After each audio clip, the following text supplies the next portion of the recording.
Hello friends, I am coming to you from a little bit of a different way today. So this would be my first interview and I have someone very special for you guys. Before I get started though, I want to remind you, because that is how YouTube works, to like and subscribe. I have today a really close family friend of ours who is really just a treasure. We love her so much. This is Liz Ford. Liz Ford is, she has a page called Darn Happy Accident, and we'll get a little bit more into what that is about. But thank you so much for being here today. Oh, thank you for having me. So this month, March, is Brain Injury Awareness Month, and that's why I have Liz here. Why do I have you here? Well, you have me here because I've had a brain injury. 4 years ago, I was in a car accident and sustained a traumatic brain injury. And I've been active in the brain injury awareness community and the brain injury support community since that time. So I'm here to help you out. Awesome, awesome. Liz is such a great wealth of knowledge because she's had to navigate all of this stuff on her own. So just to give you a little bit of some statistical information, in 2014 alone, 287 million traumatic brain injuries ended up in the hospital. So far more than that happened, but severe enough that it ended up in the hospital or from somebody passing away. So it's a problem that is more widespread than we realize, and it affects people in ways that if you are not familiar with somebody that has a brain injury, you may not realize some of the struggles that they deal with each day. So before all of this happened, Liz was Darn Happy Art, and that became Darn Happy Accident. Yep. So what got you started down that path? Well, Darn Happy Art had already begun, and I really loved what I was doing. I was doing pet portraits, I was doing all different kinds of art, and at the time of my accident, when I had just gotten Darn Happy Art started, I had my accident and it knocked the art out of my head.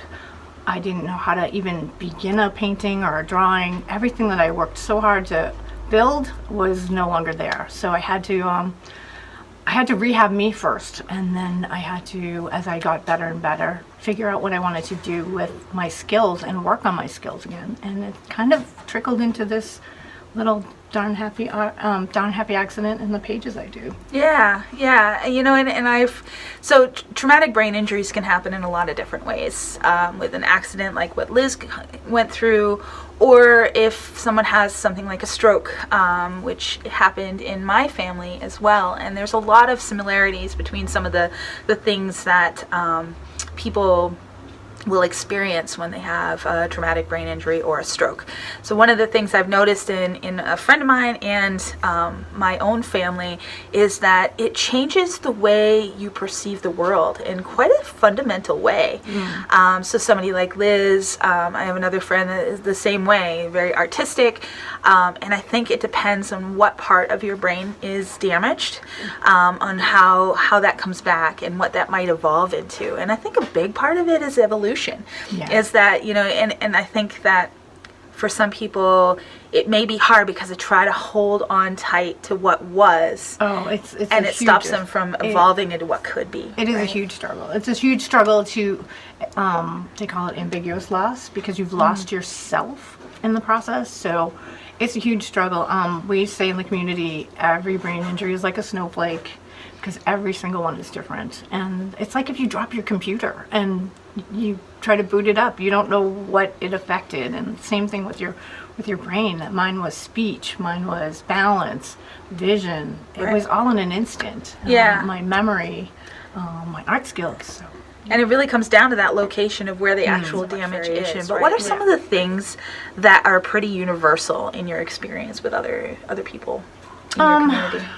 The emotional stuff is huge for all of us. Like I said, the ambiguous loss of ourselves, struggling with that, trying to rebuild in the systems that the world offers you.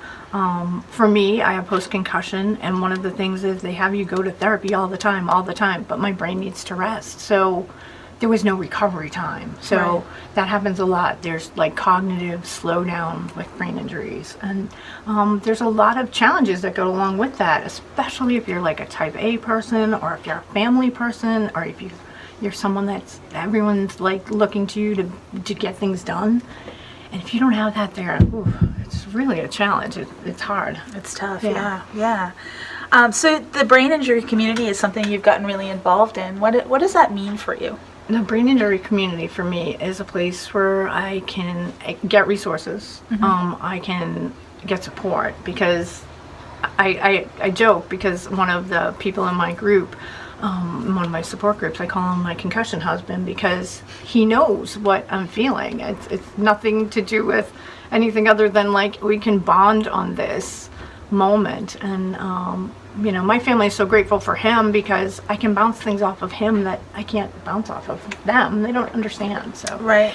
It's so helpful to have a community of people around you that may understand the perspective that you're coming from. Exactly. And the challenges that, you know, you may be able to tell the people around you what your challenges are like, but if it's you not don't the same. feel them, then Yeah. it's not the same. Yeah. And that's been the biggest thing. I know the Brain Injury Association of America has been doing Zoom support groups through COVID, which have been so helpful. And that they're in all the states, I believe.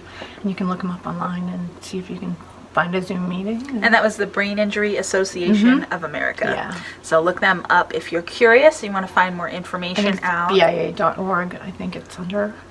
Cool. Cool. Yeah. So check that out, especially if you have somebody in your life that may be dealing with some post-concussion syndrome They or also have had have a support TBI. for the support people, which is Yeah. so helpful too. Yeah. Because people forget about them. I mean, your really life do. has changed completely Yeah. if you're supporting someone with a brain injury. And you can't refer to that person the same way as you used to. You can't like bounce things off of them. So it's really nice to have that. Right. Like you still have your person around, but they don't necessarily have all of themselves. Right. Right. So And they have different needs. Yeah, and so for us who care about, you know, if you have somebody that you care about that is dealing with these things, it's really great for you to be able to support them by getting some support for yourself. So. And it's one of those things that's such a silent thing too. If someone didn't know you personally and know some of the things that you're dealing with, they may perceive you in a totally different way than Right. you're coming across, than you're trying to come across. It's an invisible injury. You Yeah. know. And I don't have any physical scars. Some people have, you know, accident scars. I don't have anything. So it's an invisible injury that crops up in the weirdest ways. It's speech problems and balance. So, you know, I can be fine one minute and then stumbling around the next. Yeah, and that can be a really big challenge for not only you but your family as well. And I know Liz's family very well, and her boys are also supportive, and they've been really awesome. So, so CBD is one of the things that you use for the different things that you deal with each day. So what are you doing with CBD? CBD.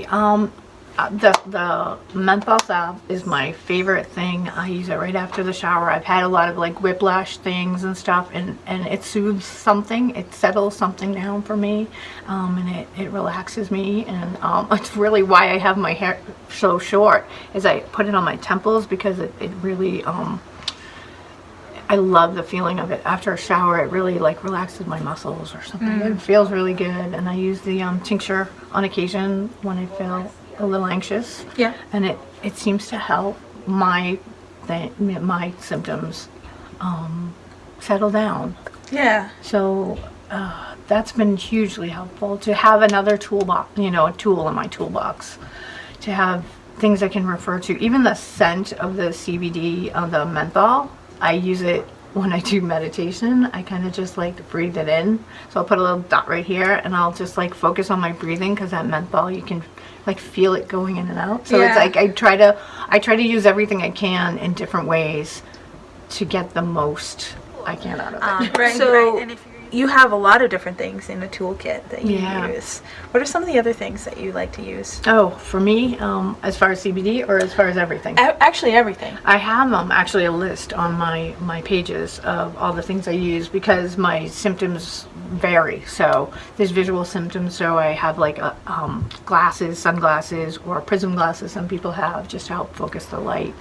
I have a visor, I have a cane, I have snacks with me at all times, because I just don't know what's going to tip the scale. So Right. I love to have, I call it like my self-soothing bag with me. I keep, you know, cash in there, just because I can't work a cash machine when that happens. I keep my emergency contacts in there. I keep everything that keeps me safe. Yeah. In this one bag. And then I leave it by the door, and I take it with me when I go, and I don't have to hunt everything down. So Right, it's really right. helpful. Unpredictability seems to be one of the biggest things that you deal with. That sometimes that things can kind of change quickly on you. Yeah, that gets better though, because you have to be your own expert. You have to be your own expert. So I can tell when something's not feeling right.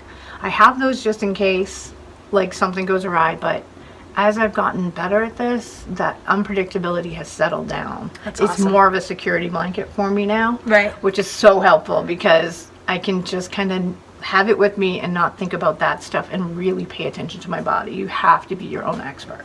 You have to be your own expert. Yeah, and that's really something that, you'll hear those of us at Clearly Balanced Days talk about that a lot, is that self-advocacy stuff is so important. And, I know that you've dealt with a lot of different neurologists and different doctors and things, and it took you a little bit of time to find one that really jived for you, right? Yeah. And it's funny because I had to fire one because he didn't believe me.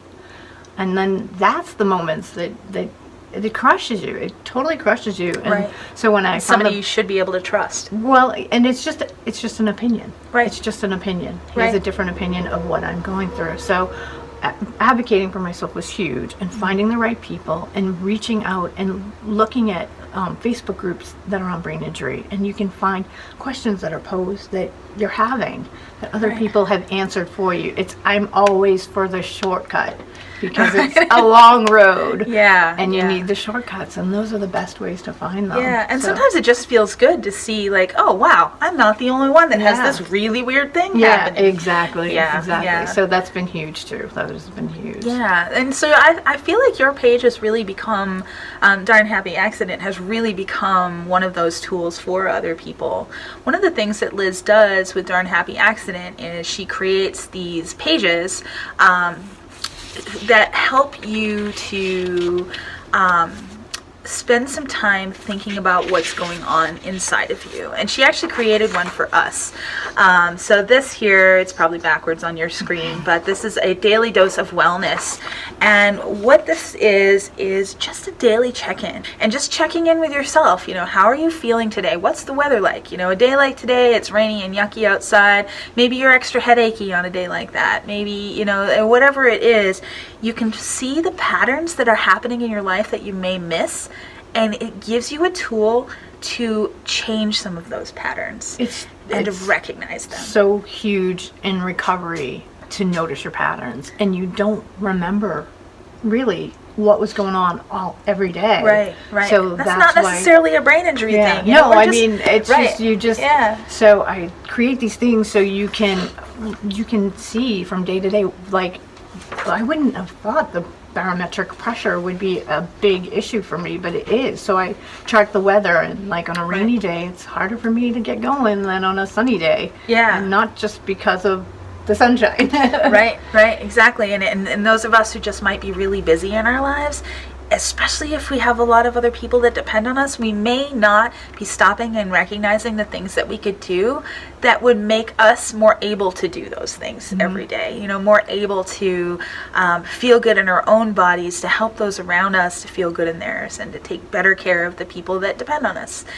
So it's a really great tool for that. And we're gonna post this for you too. You'll be able to get it and give this a try. And if you love this, I recommend definitely going to Liz's page, Darn Happy Accident pages. Is it called? Group. Yeah, it's a group. Under groups. Yeah, on Facebook. So I will put a link to that as well, so you can go and check that out. She has daily pages, she does some monthly things, and it's all just these little brilliant tools done in Liz's style, which is so fun, and it just gives you more tools in your toolbox to figure out what you might be able to do to go in the right direction for yourself, which is so important. These aren't just for brain injury. A lot of them are kind of geared towards it, but loosely. They're just basic check-ins for yourself. They're basic, just ways of examining who you are. Yeah, which is really great, and I know that with my therapist and I, we work with some worksheets with some different things that we do, and I find that really helpful to be able to just get down on paper the thoughts that are happening in the moment, so that you can look back at them over time and see, wow, I had a really bad, March last year. We all had a really bad March last year. I might have had a really bad March last year, which became an April that I was extra tired and extra worn down. This doesn't have to be busy work either. This is like, we try to make it simple. All the drawings I do, or all the things I do a mood tracker every month. It's just coloring. You just color in what color your day was. It was good, was bad. You just color it in, and then you can kind of see what your month feels like in visual. Yeah, and it gives you that moment of quiet, like, reflection and self-care, with your coffee in the morning, whatever you can do to fit it into your routine. It can be really hugely helpful. Thank you so much for creating this. Thank you so much for coming and doing this with me today. Thank you for interviewing me. I'm so happy to share you with our viewers, because we love you so much. And come check me out on Facebook. Yeah, check it out. Even if you're not dealing with a brain injury, just life transitions. Any kind of life transitions. It's just a way of examining where you're people at. In recovery, like, really, whatever you're dealing with, whatever changes you're trying to make in your life, it's just really great tools for that. And sometimes life forces those changes on us a little more. We should force them on ourselves. Yeah, like, better, but maybe give yourself some good groundwork in case you have to deal with something crazy like a brain injury or whatever it is. Whatever comes up, you'll be ready because you have good tools, and that's really important. So thank you so much. Thank you. Yeah. So don't forget to like and subscribe. Like and subscribe. Yes, and I look forward to bringing you more of the awesome people that we know and sharing them with you. So I will see you around.